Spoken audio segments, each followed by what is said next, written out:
গ্যাসের সংকট ও বাংলাদেশে জ্বালানি নিরাপত্তা নিয়ে কথা বলতে আমাদের সঙ্গে অনলাইনে যুক্ত হয়েছেন ঢাকা বিশ্ববিদ্যালয়ের ভূতত্ত্ব বিভাগের সাবেক চেয়ারম্যান ও জ্বালানি বিশেষজ্ঞ অধ্যাপক ডক্টর বদরুল ইমাম।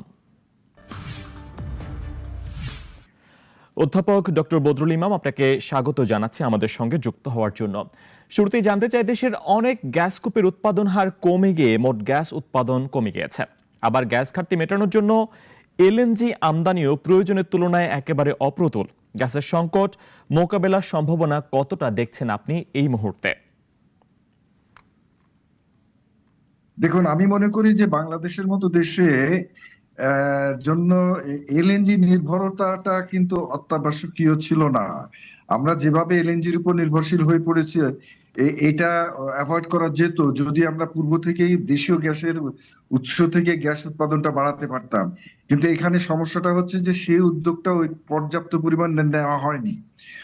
কারণ এখনো আমরা মনে করি যে বাংলাদেশের মতো একটা অঞ্চলে যেখানে গ্যাসের ভূগর্ভে প্রচুর পরিমাণ গ্যাস থাকার কথা, আপনি যদি অন্যান্য জায়গার তুলনা সমপর্যায়ের অন্যান্য জায়গার তুলনা, যেমন ধরেন Niger Delta, US Gulf Coast, এই সমস্ত দেশের গ্যাসের যে বিশাল প্রাপ্তি, এটার যে গঠন ভূগঠন একই রকম ভূগঠনে কিন্তু আমরা অবস্থিত। সুতরাং আমাদের এখানে প্রচুর গ্যাসের প্রাচুর্য থাকাটা স্বাভাবিক, এরকম স্বল্পতা থাকাটা জাস্টিফাইড না। সুতরাং আমি মনে করি এটা আমাদের কর্ম পদ্ধতি এবং আমাদের যে মানে গ্যাসটা উঠিয়ে নিয়ে আসার যে কার্যক্রম, এই এর দুর্বলতার জন্য আমাদের এই অবস্থার সৃষ্টি হয়েছে। সুতরাং এটাকে কাটিয়ে উঠতে হলে গ্যাসের আমদানির উপর নির্ভরতা না করে আমি বলবো যে দেশীয় নিজস্ব উৎপাদনের যে পদ্ধতিগুলো আছে সেগুলোকে আরো জোরে সোরে চালু করে স্বনির্ভর হওয়ার পথে এগিয়ে যাওয়ার চেষ্টা করা উচিত। জি, আমাদের গ্যাসের মজুদ থাকতে পারে অনেক বেশি, আপনি বলছেন ভূগর্ভের গঠনজনিত কারণে। তাহলে উদ্যোগগুলো কেন নেওয়া হচ্ছে না? আপনি বলছেন যে উদ্যোগ খুব একটা নেওয়া হয় না। এখানে দুর্বলতা আসলে কোথায়? কেন নেওয়া হচ্ছে না? সমস্যা কোথায়? এটা আমার মনে হয়, ধরেন এখানে দুটো ভাগে ভাগ করা যায়। আপনি যদি সেরকম মনে হয়, যেমন ধরেন একদল যারা এই বিষয়টা নিয়ে গবেষণা করেন এবং যারা তত্ত্বটা বোঝেন, আর আরেকটা দল যারা এই জিনিসটা হাতে নিয়ে বসে আছেন, পাইপলাইন ধরে বসে আছেন। জি, আমরা সুস্পষ্টভাবে বৈজ্ঞানিক ভিত্তিতে এটা বলতে পারি যে বাংলাদেশে গ্যাসের অভাব হওয়াটা মানে উচিত না। এর কারণ এর গঠন, এই ভূগর্ভের অবস্থা, নাইজার ডেল্টার মতো, ইউএস গালফের কোস্টের মতো এখানে প্রচুর গ্যাস আছে।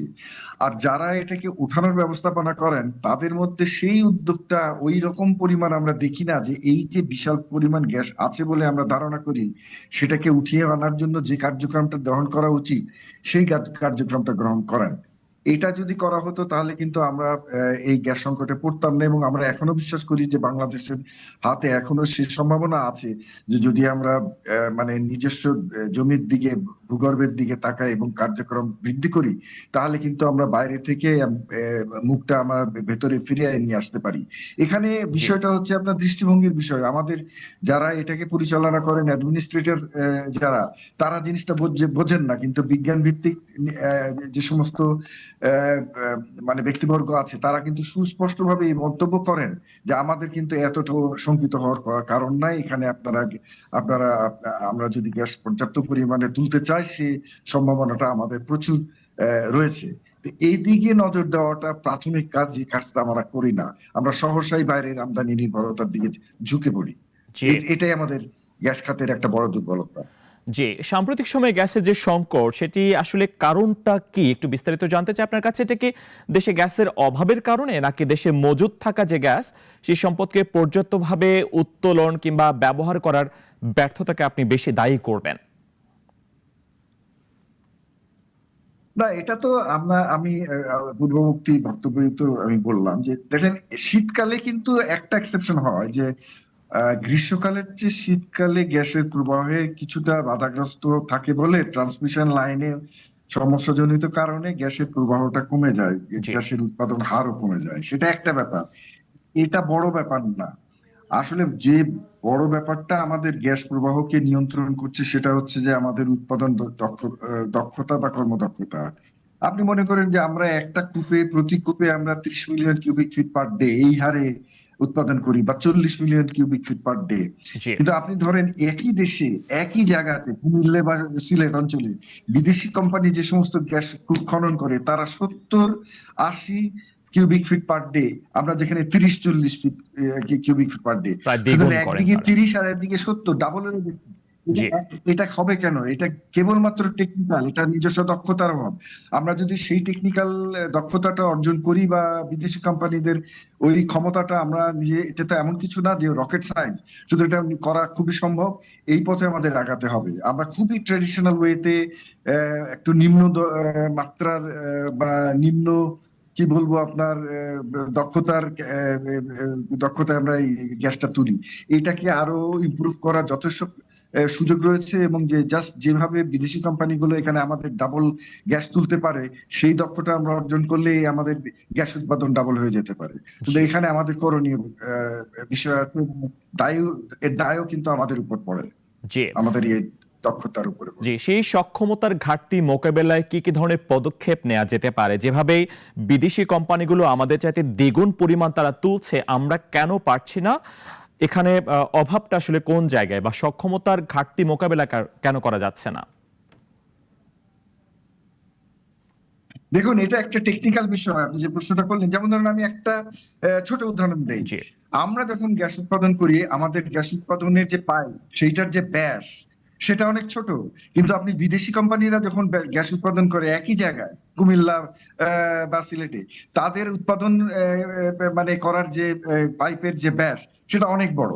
সুতরাং আমরা এই এই যে ডিফারেন্সটা, আমরা কম বা সোজা কথায় সরু পাইপ দিয়ে উৎপাদন করার টেন্ডেন্সি আমাদের বেশি, আর বিদেশিরা অনেক মোটা পাইপে উৎপাদন করার ক্ষমতা বেশি। এখানে কথা হচ্ছে যে আপনি মোটা পাইপে উৎপাদন করার ক্ষমতা যদি রাখেন, তাহলে আপনি গ্যাস অনেক বেশি পাবেন। এটা খুব সহজভাবে জি মানে বোঝা যায়। তো সেই ডিফারেন্সটাই কিন্তু আমাদের মূল কারণ হয়ে দাঁড়াচ্ছে। বিদেশি আর দেশি উৎপাদনের ডিফারেন্সটা কিন্তু এইখানে। এটা খুব একটা বিরাট বড় কিছু রকেট সায়েন্স না। সুতরাং আমাদের হাতের মধ্যে এটা আছে, যদি আমরা এটাকে কাজে লাগাইতে পারি ওইভাবে, তাহলে আমাদের গ্যাস উৎপাদনও বেড়ে যাবে। জি তার মানে সমাধানটা আমাদের জানা আছে, বা আপনারা সমাধানটা জানেন, তাহলে সমাধানের পথে কেন এগোচ্ছেন? এখানে কি টেকনিক্যাল প্রবলেমের কথা যেটা বলছেন, বা নাকি অন্য কোনো উদ্দেশ্য রয়েছে, অন্য কোনো রাজনীতি কি এখানে রয়েছে কিনা? কেন করা হচ্ছে না এই ব্যাপারটা? শুনতে পাচ্ছেন? দেখুন, জি রাজনীতি এটা খুব একটা বড় ফ্যাক্টর বলে আমি মনে করি না। এটা এমন না যে কোনো একটা রাজনৈতিক দল গ্যাস উৎপাদন কম রাখলে তাদের লাভ। এখানে যেই গ্যাস উৎপাদন বাড়াতে পারবে রাজনৈতিক ভাবে, সে সরকার বা সে দলের এটা পক্ষেই যাবে। জি এটা হচ্ছে আপনার আমাদের মানে বাইরের যে সমস্ত টেকনোলজি চালু করে বাইরের গ্যাস উৎপাদনটা বৃদ্ধি করে রাখে বিদেশিরা, সেই টেকনোলজিটা আমরা সহসা যথাযথভাবে প্রয়োগ করি না। আমরা মোর ট্রেডিশনাল ওয়েতে থাকতে পছন্দ করি বলে আমরা মানে অত্যাধুনিক বা আধুনিক যে সমস্ত পদ্ধতিতে উৎপাদন বাড়ানো যায়, সেই পদ্ধতিগুলো চট করে আমরা গ্রহণ করি না। এটা আমাদের বড় দুর্বলতা। এখান থেকে যদি বার হয়ে আসতে পারি, তাহলে আমাদের এই দুর্বলতাটা থাকবে না, এবং জি এটা আমাদের গ্যাস উৎপাদনটা জি বাড়াতে পারবে। সমাধানটা যেহেতু জানা আছে, নিশ্চয়ই এখান থেকে আমরা সমাধান পাবো। একটু জানতে চাই, কক্সবাজারের মহেশখালীতে ভাসমান দুটি টার্মিনালের মাধ্যমে আমদানি করা তরলকৃত প্রাকৃতিক গ্যাস বারবার কেন এগুলো সমস্যার মধ্যে পড়ছে?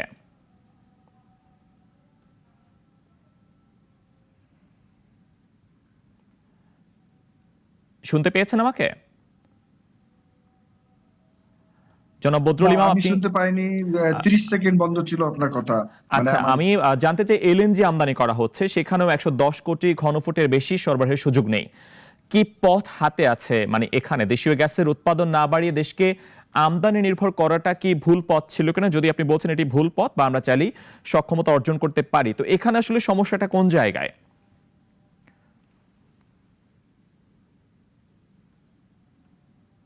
দেখুন, আমার মনে হয় এটা একটা ভুল পথ। আমদানির উপর নির্ভরশীল হয়ে পড়া, এই পথটাই আসলে ভুল। এবং আমি যেটা মনে করি, বাংলাদেশের মতো একটা দেশে যেখানে যথেষ্ট পরিমাণ গ্যাস মাটির নিচে আছে, সেটা না তুলে আমদানির দিকে ঝুঁকে পড়াটা এটা খুব সহজ কাজ। জি। আপনি নিজের গ্যাস তুলতে হয়তো আপনাকে খোঁড়াখুড়ি বেশি করতে হবে, জরিপ বেশি করতে হবে, কষ্ট করতে হবে, কিন্তু সেটা সম্ভব। এবং সেভাবে আপনি যদি তোলেন তাহলে এই দেশটা কিন্তু নাইজেরিয়া বা ইউনাইটেড স্টেটস, গালফ, যে সমস্ত পৃথিবীর বড় বড় গ্যাস রিচ কান্ট্রি আছে সেরকম একটা কান্ট্রি হওয়ার মতো যোগ্যতা রাখে। আমরা হতে পারিনি কেন? এর একটাই উত্তর হচ্ছে যে সেই উদ্যোগটা আমরা ওইভাবে নেই নাই। আমাদের এই কর্মবিমুখতা আমাদেরকে পশ্চাৎপদ করে রেখেছে। আমরা সহসা ওই বিদেশি নির্ভরশীল হয়ে পড়েছি এবং আমদানিকে আমরা আমাদের সমাধানের পথ হিসাবে দেখছি। এটা একটা বড় ভুল, এবং এখান থেকে যতদিন আমরা না সরে আসব ততদিন আমাদের গ্যাস নিয়ে এই সমস্যাটা যাবে না।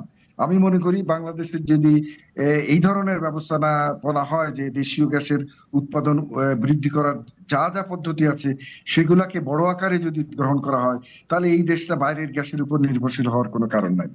জি। জ্বালানির এই সংকটের জন্য আপনি আমদানি নির্ভরতাকে দায়ী করছেন এবং আপনি সবসময় সেটা করেন, আমরা জানি।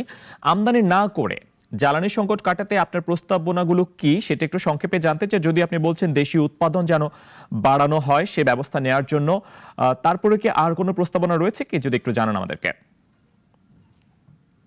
হ্যাঁ, অবশ্যই। উৎপাদন তো আপনি যে সমস্ত কূপ অলরেডি খনন করা হয়েছে সেগুলোতে আপনি বাড়াতে পারেন। এটা তো একটা পদ্ধতি, যাতে আপনি প্রতি কূপে গ্যাসের যে প্রবাহ এটা বাড়াতে পারেন। এটা তো একটা পদ্ধতি। আর একটা পদ্ধতিতে আপনি কূপ সংখ্যা বাড়ান না কেন? আমাদের দেশে যে পরিমাণ কূপ খনন করা হয় সেটা কিন্তু অত্যন্ত কম। মানে এই ধরনের একটা দেশ যেখানে অনেক গ্যাসের প্রমাণিত মজুদ আছে বলে আমরা আমরা জানি, সকলেই জানে, যারাই এই বাংলাদেশে গ্যাস অনুসন্ধান করতে আসছে তাদের সকলের একমত যেখানে অনেক গ্যাস আছে। এইখান থেকে উৎপাদন আরো বেশি হয় না কেন? এইটা আমাদের দুর্বলতা, এটা আমাদের অক্ষমতা। এখানে যদি উদ্যোগ নেওয়া হয় উৎপাদনের, সেই উৎপাদনের জন্য যে গ্যাসটা মাটির নিচে বসে আছে, তো এটা যদি না তোলেন তাহলে তো আপনার উৎপাদন বাড়বে না। এবং সুতরাং সেই হিসাবে আমরা এই সাফারিংটা আমাদের হচ্ছে। এক অর্থে আমরা নিজেই আমাদের এই সাফারিং এর জন্য দায়ী। জি। উৎপাদন বাড়ানোর ক্ষেত্রে বাপেক্সের ভূমিকা কি? তারা কি স্বনির্ভর, বা বিদেশি কোম্পানিগুলো যে হারে উত্তোলন করে বাপেক্স কেন পাচ্ছে না? সেখানে টেকনিক্যাল কিছু টার্মের কথা আপনি বলছিলেন যে আমরা হয়তোবা টেকনিক্যালি পিছিয়ে রয়েছে, এক্ষেত্রে বাপেক্সের সক্ষমতা কতটুকু রয়েছে?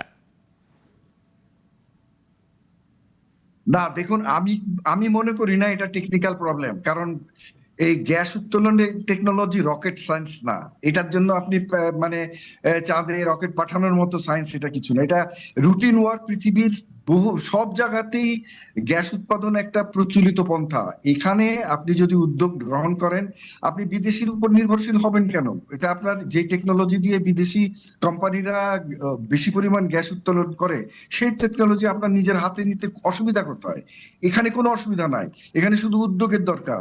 এখানে আপনি যদি মনে করেন আপনি গ্যাস উৎপাদন বাড়াবেন, সেই টেকনোলজি আপনি গ্রহণ করতে পারেন, এবং সেটাই উচিত করা।